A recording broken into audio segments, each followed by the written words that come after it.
Fry. നമുക്ക് നോക്കിയാലോ എങ്ങനെയാണ് ഉണ്ടാക്കുന്നതെന്ന്. ഞാൻ കഴിഞ്ഞ ദിവസം ഇട്ടപ്പോൾ കുറച്ച് പേര് എൻ്റെ അടുത്ത് ചോദിച്ചിട്ടുണ്ടായിരുന്നു കമൻറ്റിലും, അല്ലാതെ എന്നോട് എൻ്റെ ഫ്രണ്ട്സ് ആണെങ്കിലും വാട്സപ്പിലാണെങ്കിലും, എടി ആ റെസിപ്പി നീ വീഡിയോ ഇടുവോ, പിന്നെ അപ്പച്ചിയുടെ മോളാന്ന് വിളിച്ച് ചോദിച്ചു, ഞാൻ സോയ ഇവിടെ വേവിച്ചിട്ട് വെച്ചേക്കുക, നീ ആ റെസിപ്പി ഒന്ന് പറയൂ. അപ്പോൾ ആദ്യം വെള്ളം ഒന്ന് തിളച്ച ശേഷം എനിക്ക് ചെറിയ സോയാണ് കിട്ടിയത്, പക്ഷേ ഫ്രൈക്കാണെങ്കിൽ വലിയ സോയ എടുക്കാം, വലിയ സോയ എൻ്റെ ഇല്ലായിരുന്നു കേട്ടോ.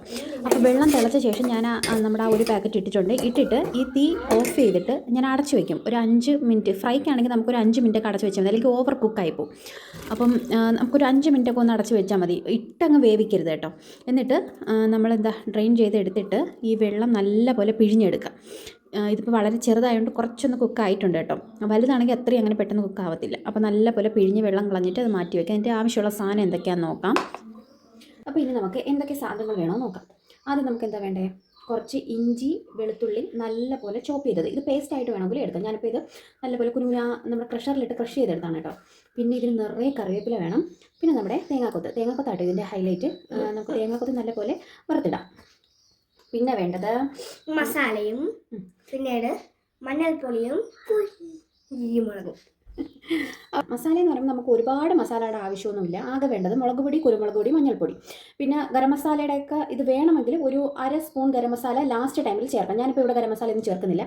ഇവിടെ ഇപ്പോൾ നമ്മൾ എടുക്കുന്ന സോയാബീൻ്റെ ക്വാണ്ടിറ്റി അനുസരിച്ച് പൊടികളുടെ അളവിൽ വ്യത്യാസം വരും. ഞാനിപ്പോൾ ഒരു പാക്കറ്റ് ഫുൾ എടുത്തിട്ടുണ്ട്. അപ്പോൾ അതിന് ഒരു 2 ടേബിൾ സ്പൂൺ മുളക് പൊടി, 1 സ്പൂൺ കുരുമുളക് പൊടി, 1/2 ടീസ്പൂൺ മഞ്ഞൾപ്പൊടി. ഞാൻ ഇതിൻ്റെ എല്ലാം അളവുകൾ ഡിസ്ക്രിപ്ഷനിലും കൂടെ കൊടുത്തിരിക്കാം.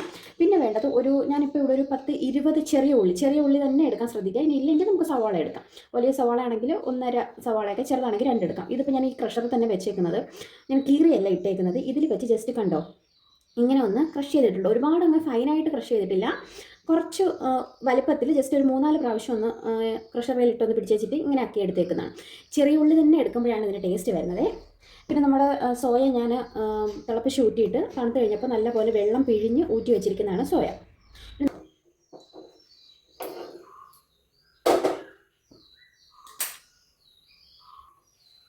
പാൻ വെച്ച് ചൂടായ ശേഷം നമുക്ക് അതിലേക്ക് നമ്മുടെ തേങ്ങ വറുക്കാൻ ആവശ്യം. അപ്പം ഞാൻ ഏകദേശം ഒരു 1.5 ടേബിൾ സ്പൂണോളം എണ്ണ ഒഴിച്ചിട്ടുണ്ട്. അത് കഴിഞ്ഞ് നമുക്ക് തേങ്ങ ഇട്ട് കൊടുക്കാം. നമുക്ക് കുറച്ച് ഒരു മഞ്ഞൾപ്പൊടി, അത് വേറൊരു ടേസ്റ്റാണ് കേട്ടോ. ഈ തേങ്ങ വറുന്നുകൊണ്ടിരിക്കുമ്പോൾ കുറച്ച് മഞ്ഞൾപ്പൊടിയും ചിലപ്പം ഒരു 1/4 സ്പൂണൊക്കെ മതി, ഒരു കളറിന്.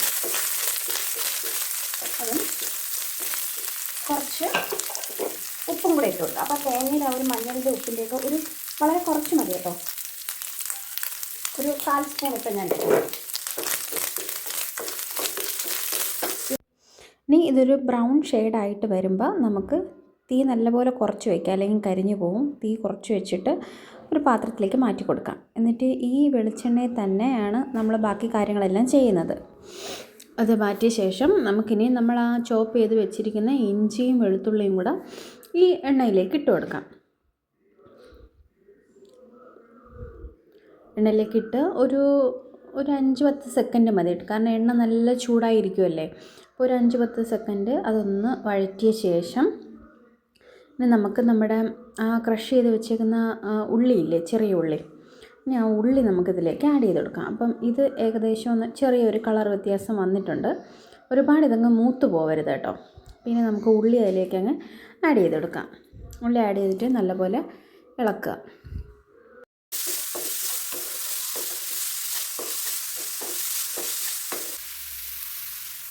ഏകദേശം ഒരു ഗോൾഡൻ കളർ മതി കേട്ടോ. നമുക്ക് ഒരുപാട് അങ്ങ് ഡീപ്പായിട്ടിത് ഇതിനെ ഫ്രൈ ആക്കണ്ട. അപ്പോൾ ആവശ്യത്തിന് ഈ ഒരു സമയത്ത് ഉപ്പിട്ട് കൊടുക്കാം. ലാസ്റ്റ് വേണമെങ്കിൽ നോക്കിയിട്ട് പിന്നെ ഇട്ടാൽ മതി. ഇപ്പോൾ കുറച്ച് ഉപ്പ് ഇങ്ങനെ ഇട്ടിട്ടുണ്ട് ആവശ്യത്തിന്.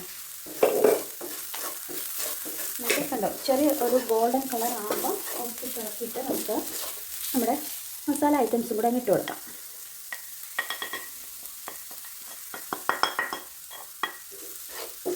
മസാലപ്പൊടി ഇടുമ്പോൾ എപ്പോഴും തീ ലോ ഫ്ലെയിമിൽ സെറ്റ് ചെയ്യാൻ ശ്രദ്ധിക്കുക, അല്ലെങ്കിൽ കരിഞ്ഞു പോകും. അപ്പോൾ നമ്മുടെ പൊടിയുടെയൊക്കെ പച്ചമണം മാറിയിട്ടുണ്ട്. ഇനി നമ്മുടെ താരത്തിന് നമുക്ക് ഇട്ട് കൊടുക്കാം. സോയാബീൻ ചങ്ക്സ് ഇട്ട് കൊടുക്കാം. സോയാബീൻ ചങ്ക്സ് ഇട്ടിട്ട് നന്നായിട്ട് വരട്ടിയാകുമ്പോൾ കൊടുക്കുക. നന്നായിട്ട് വറുത്തെടുത്ത തേങ്ങാക്കൊത്ത് ഇതെല്ലാം കൂടെ അങ്ങോട്ടിട്ട് നന്നായിട്ട് അങ്ങ് മിക്സ് അങ്ങോട്ട് എടുക്കണം. അപ്പോൾ ഒരാൾ കമൻട്രി ഒക്കെ പറഞ്ഞിട്ട് പോയിട്ടുണ്ട്.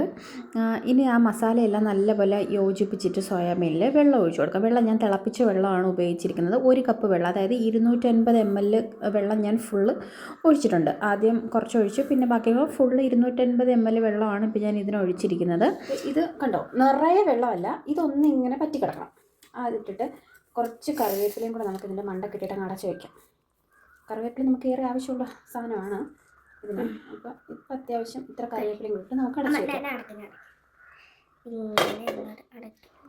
പിന്നെ ഈ കുക്ക് ചെയ്തുകൊണ്ടിരിക്കുമ്പോൾ തുടയ്ക്കുന്ന ഈ ഒരു അസുഖം ഞാൻ എഡിറ്റ് ചെയ്തപ്പോഴാണ് ഞാൻ ശ്രദ്ധിച്ചത്. അത് ഓട്ടോമാറ്റിക്കലി എനിക്ക് വന്നു പോകുന്നതാണ്.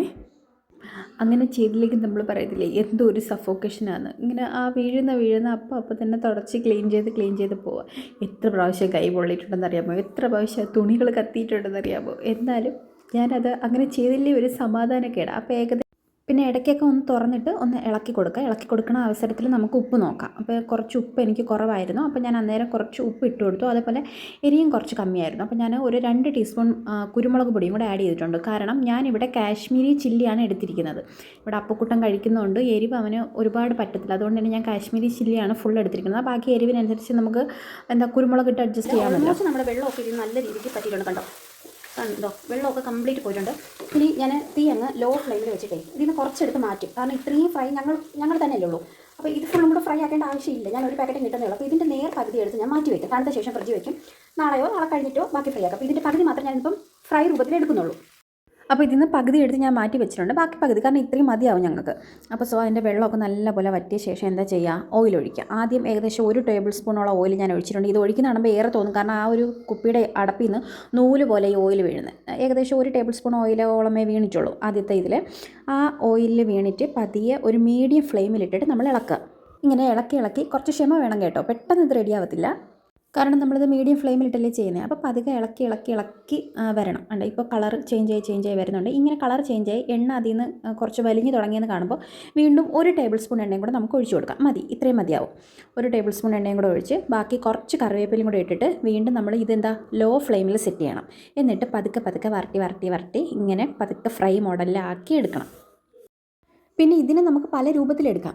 കാരണം ഇതിപ്പോൾ നമുക്ക് ഫ്രൈ ആയിട്ട് എടുക്കണമെങ്കിൽ നമുക്ക് ഇങ്ങനെ പെറുക്കി തിന്നാൻ സൈഡായിട്ട് എടുക്കാൻ. അതല്ല, നമുക്ക് ചോറിൻ്റെ കൂടെയൊക്കെ കറിക്കുകയാണെങ്കിൽ നമ്മൾ ആ വെള്ളം ഓഫ് ചെയ്യുന്ന പരുവം എത്തിയില്ലേ, അത് കുറച്ചും കൂടെ വെള്ളം ഇട്ട് ഓഫ് ചെയ്തിട്ട് പച്ച വെളിച്ചെണ്ണയും കറിവേപ്പിലയും കൂടെ ഇട്ട് നമുക്ക് അങ്ങനെ സെറ്റ് ചെയ്യാം. ലാസ്റ്റ് നമ്മുടെ കളറൊക്കെ നല്ല ചേഞ്ച് ആയി വരുമ്പോൾ കുറച്ചും കൂടെ കറിവേപ്പില വാരി വിതറിയിട്ടുള്ള പരിപാടിയാണ്. പിന്നെ ലാസ്റ്റായിട്ട്, അതായത് നമ്മൾ ആ ലാസ്റ്റ് എണ്ണ ഒഴിച്ചില്ലേ, ആ ഒരു ടൈമിൽ നമുക്കൊരു 1/2 സ്പൂൺ ഗരം മസാല പൊടി ഇട്ട് കൊടുക്കാം. എൻ്റെ കയ്യിൽ പൊടിച്ചത് തീർന്നു പോയി, അതുകൊണ്ടാണ് ഇടാത്തത്. അപ്പോൾ നമ്മുടെ സോയ ചങ്ക്സ് ഇവിടെ റെഡി ആയിട്ടുണ്ട് കേട്ടോ. സോയ ഫ്രൈ ഇത് അടിപൊളി ടേസ്റ്റാണ്, ഒരു രക്ഷയില്ല. ഇത് ചുമ്മാ നമുക്കിങ്ങനെ പിറക്കി തിന്നുകൊണ്ടേയിരിക്കാൻ തോന്നും. ലാസ്റ്റ് നിങ്ങൾക്ക് വേണമെങ്കിൽ കുറച്ച് ഗരം മസാല പൊടിയും കൂടി ഇടാം, കുറച്ചും കൂടെ ടേസ്റ്റിന് വ്യത്യാസം വരും കേട്ടോ. അപ്പോൾ ഞാൻ എൻ്റെ അപ്പക്കുട്ടനൊന്ന് കൊടുത്തു നോക്കട്ടെ. ഞാനിത് കൊടുത്തിട്ട് വരാം. കൊച്ചി ടി വിക്കകത്താട്ടോ, ഷിൻജാനാണോ ടീറ്റോ ആണോ, ഇത് ടീറ്റോ ആണെന്ന് തോന്നുന്നു.